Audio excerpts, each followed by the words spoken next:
তো আমাদের স্যার কিন্তু প্রতিদিন বাইরে খেয়ে খেয়ে কিন্তু তার আর বাইরের খাবারের প্রতি মোহ চলে গেছে।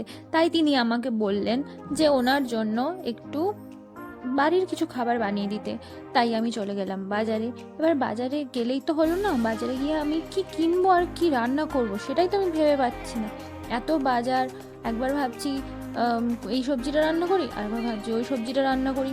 তারপরে আমি ভাবলাম যে উনি তো কিছু গ্লুটেনও খেতে পারে না, মানে আটা ময়দাও কিছু খেতে পারে না, কি আজব স্যার।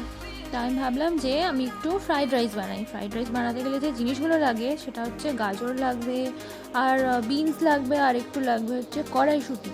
তো সেই কড়াইশুঁটি নিয়ে আমি বাড়ি এসে আমি পনির ভাজা শুরু করে দিচ্ছি। পনির কেন দিচ্ছি আমি ফ্রাইড রাইসের মধ্যে, সেটাই তো আমি ভাবছি।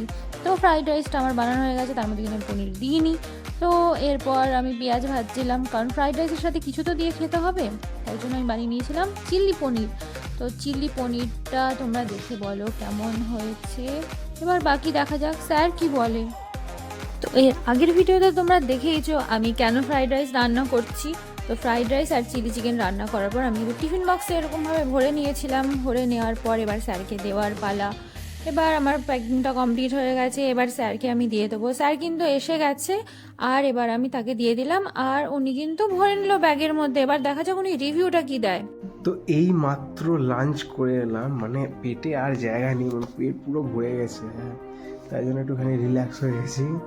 তো ব্যাপারটা হচ্ছে যে এত সুন্দর হয়েছিল তোমার পনির, কী বলো ওটাকে, চিলি পনির। চিলি পনির মাথা খেলে চলে আসছে। চিলি চিকেন, কিন্তু চিলি চিকেনের থেকেও ভালো খেতে হয়েছিল চিলি পনির, কারণ মানে চিকেনটাকে চেবাতে হয়, এটা এতবার মুখে দিলে মনে হচ্ছে মেল্টে যাচ্ছে মুখের ভেতরে, এত সুন্দর হয়েছিল। আর হচ্ছে যে তোমার ফ্রাইড রাইসটা দারুণ হয়েছিল। অনেক সময় কি ফ্রাইড রাইসটা মানে অনেকে বানায় তো তেলের একটা কেমন একটা গন্ধ চলে আসে, ভালো লাগে না খেতে। তো এটা খেতে একদমই ছিল না সেটা, ঠিক আছে, মানে খুব সুন্দর খেতে ছিল, খেতে দারুণ লাগছিলো খেতে। আর মানে দেখে আমি কন্ট্রোল করতে পারিনি, আমি শুধু ছবি তুলতে পেরেছি, ঠিক আছে, আমি ভিডিও করতে পারিনি। ভিডিও হয়তো তোমরা দেখেছো। তো আমার রিভিউ দিলাম, ঠিক আছে, থ্যাংক ইউ। হ্যাঁ, তো এত সুন্দর খাওয়ানোর জন্য কত ভালো। ও, কী ভাগ্য আমার।